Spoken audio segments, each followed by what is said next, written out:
हम ओकरा खुशी खुशी एक्सेप्ट कर ले हम जे भगवान तोहरा निशानी के रूप में हमके पहली बार देई। May I come in doctor Saxena. Come in doctor Prasad. आई बैठी। Thank you.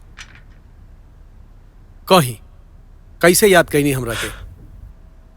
डॉक्टर प्रसाद एक प्रॉब्लम बा। प्रॉब्लम? का प्रॉब्लम? हमार वाइफ प्रेग्नेंट बानी। Doctor Saxena, it's not a problem, it's a good news. एक खुशी में तो एगो जबरदस्त पार्टी होए के चाहिए। पार्टी तो हुई डॉक्टर प्रसाद, जरूर हुई, लेकिन जब हमके यही पता चल जाए कि हम एगो लड़का के बाप बने जाता नहीं तो एमे कौन बड़ा बात बा? रवा भाभी के हमारा पास ले आई, हम 1 घंटा में बता दे। डॉक्टर प्रसाद यह तो प्रॉब्लम बा। तहार भाभी सब ना चाहे नहीं। वैसे डॉक्टर सक्सेना रवा का चाहे ले?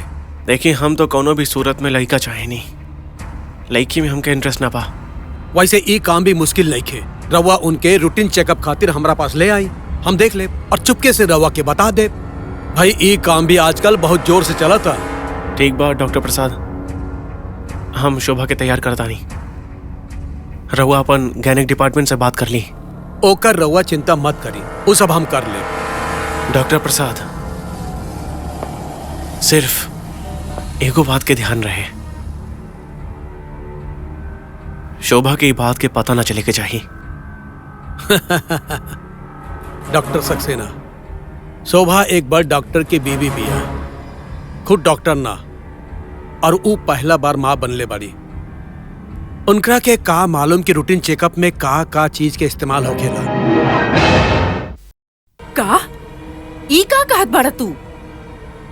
हाँ माई, ये काम तू करबो। तू शोभा के रूटीन चेकअप के खातिर अस्पताल लेके जाइबो। अरे जैसन तू कहत बाड़ा ना बेटा, हम बिल्कुल वैसन करब। अरे हमके तो पोता चाहिए, पोता पोती ना। आजकल लड़कियन के पालल सर पर पहाड़ उठावे के बराबर होखेला। जवान होए से पहले ही माँ बाप के आँख के नींद उड़ा जाले। बस तो माई, हम शोभा के समझा देनी हा। तू ओके चेकअप खातिर तैयार कर ले। आई प्लीज। आजा बेटा। बैठी। नमस्ते डॉक्टर साहब। नमस्ते। कैसन बानी आप? बस ठीक बानी, आप सुनाई। आपके तकलीफ दे फिर से आ गई। तकलीफ कैसन? हम तो दूसरन के सेवा करी ले, आप तो फिर आपन बानी। शुक्रिया। सिस्टर, इनका के अंदर ले जाई चेकअप खातिर। चलिए।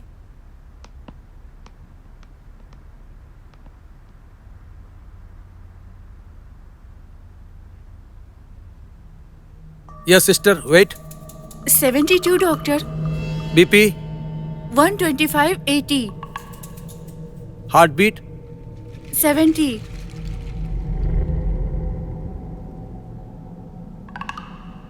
जस्ट एक्सक्यूज मी।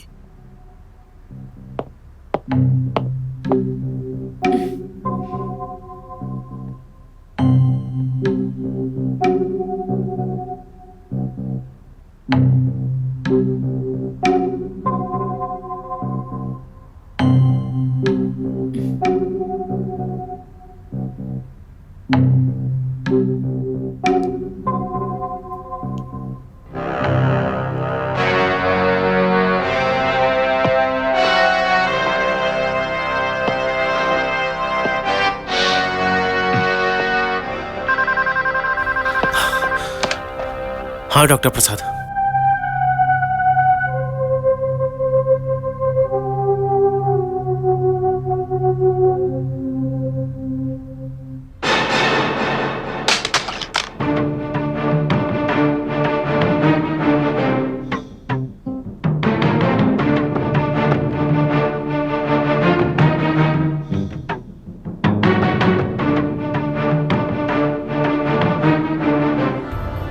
ले जाओ के डॉक्टर के पास।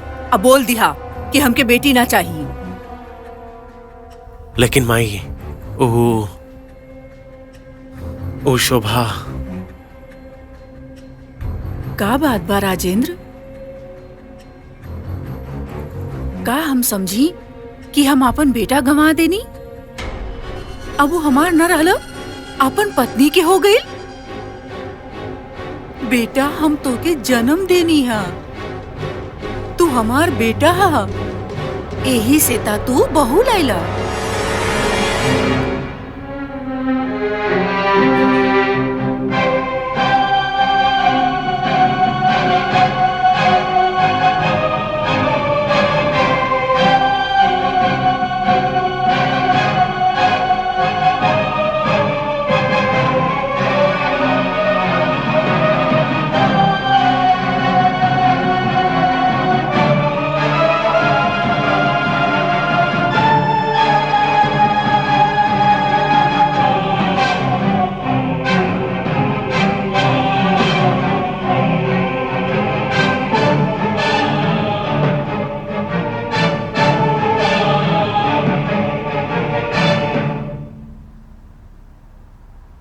माई, लड़की तो हमू न चाहे नहीं। शाबाश बेटा, शाबाश। शोभा, हम हैरान बनी बात सुन के कि डॉक्टर राजेंद्र सक्सेना ए तरह के बात सोचत रहे। हाँ डॉक्टर रीना, और ओसे भी ज्यादा ओकर माँ, जे खुद एक औरत बिया, जे बेटी बनके एगो बाप के घर में जन्म लिहलस। शोभा, ये बात सुन के हमार रोआ खड़ा हो गई। ये तो कुछ भी नहीं खे, एके आगे जो भइल वो तो इहो से ज्यादा भयानक रहे। आगे सुनी। ये तू कहा ताड़ू? तू? तो हम कुछ बुरा कहता नहीं। लेकिन तोहरा के कैसे पता चलल कि हमरा कोख में बेटी पल रहल बा? तू तो हमरा के रूटीन चेकअप के लिए भेजले रहला माई के साथ। हाँ तो अब समझनी, झूठ बोलले रहला हमरा से।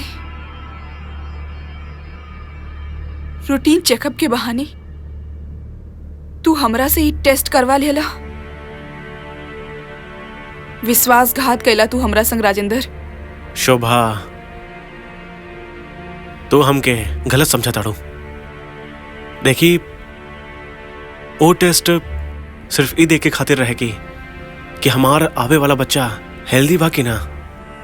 कहीं ऐसा बच्चा तो जन्म लेत बा जो पोलियो ज़्यादा बा, मेंटली रिटार्डेड बा। You understand what I mean? तू ठीक कहा तारो राजेंद्र। ई टेस्ट शायद इसी खातिर कैल जाला, लेकिन ई खातिर ना कैल जाला कि ई टेस्ट के बहाने आप डॉक्टर से ई जान ली कि पैदा होने वाला बच्चा लड़का है कि लड़की। और अगर लड़का है तो स्वागत है, और अगर लड़की तो कलंक, और अगर लड़की है तो ओके माँ के कोख में ही मार दिया जाए। लेकिन हम आपन साथे ऐसा ना होल दे। Do you get that? अगर हमरा कोख में बेटी भी बा तो हम ओकरा जन्म देहिब। ई घर में लड़की पैदा ना हुई। माँ जी, तोहके बच्चा गिरावे के पड़ी।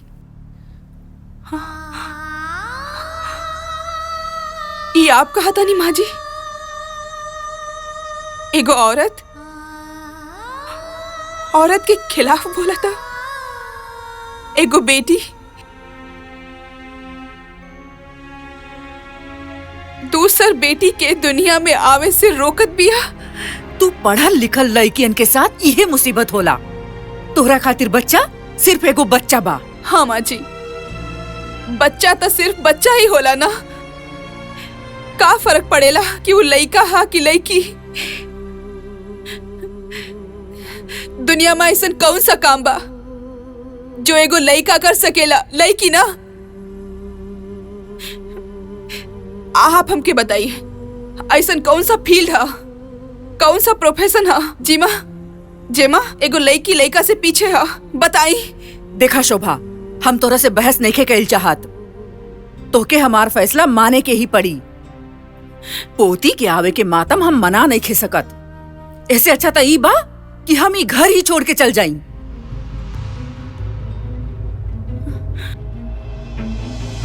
शोभा, माई जाता नहीं। देखिए उनके रोकी। ई बात खातिर तो हम ओकरा के हरगिज ना रोकब। शोभा, अगर तू और माजी चाहवा तो हम ई घर जरूर छोड़ सकेली।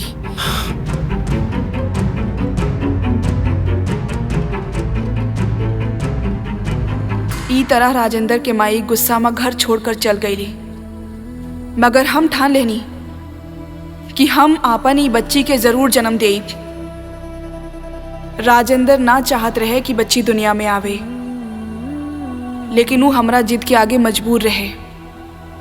तब वो हमरा पे एक बार फिर अपनी झूठी मोहब्बत और झूठी शराफत के जाल फेंकलस और हम उस जाल में फंस गई नहीं। शोभा, माँ के कहे से हम कुछ देर खातिर आपन होश गवा देले रानी,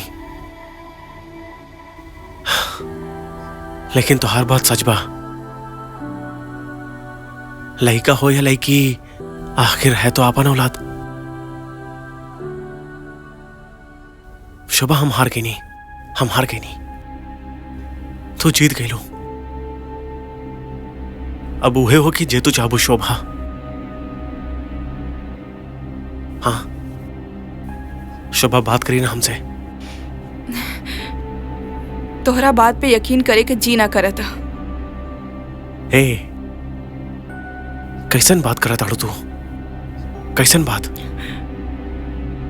विश्वास पे ही तो मियाँ बीबी के रिश्ते के बुनियाद होखेला ना। देखिए शोभा, हम तो उसे बहुत प्यार करेनी। हम हर बात की यकीन कर ली शोभा। देखी,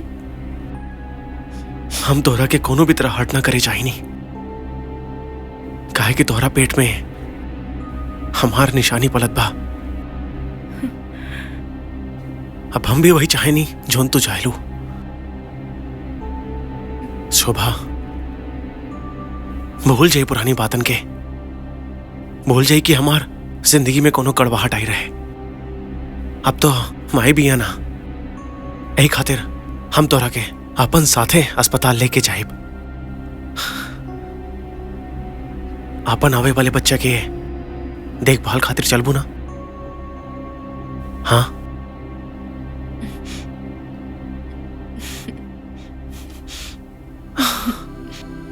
और फिर राजेंद्र के बात सुन के हमके ऐसन लागल कि हमार गोद फिर से हरा हो जाई।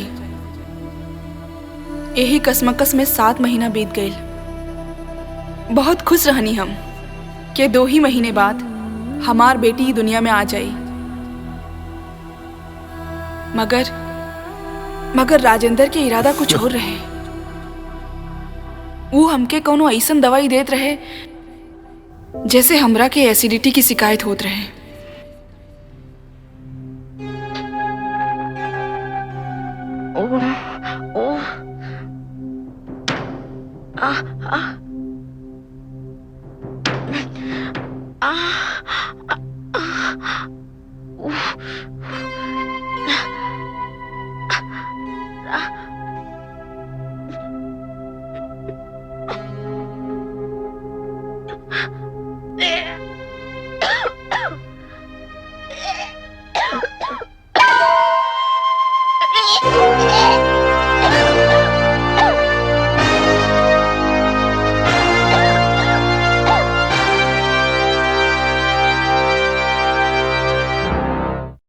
डॉक्टर प्रसाद, डॉक्टर बिंदु मिश्रानी, डॉक्टर जरीवाला और खुद राजेंद्र सक्सेना, ये सारा मिलके कोनो साठ गांठ करत रहे।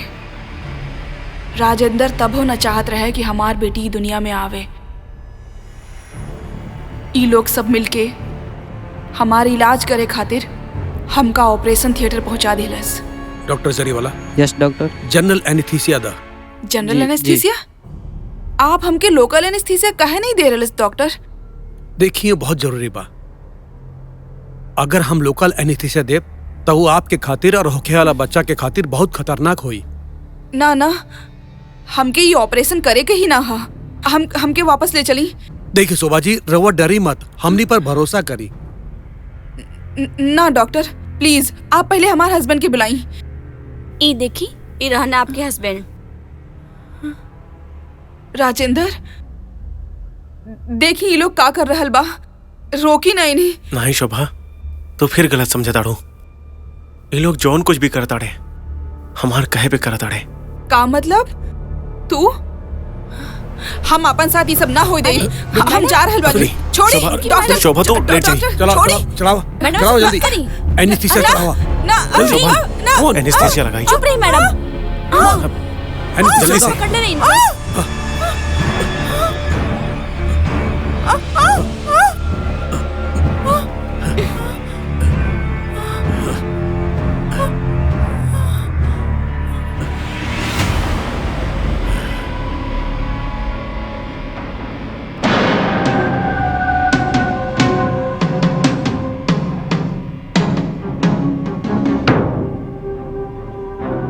शुरू करी।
ई तरह वो हमके और हमार 7 महीना के बच्ची के हमार कोख में ही मार दिलस।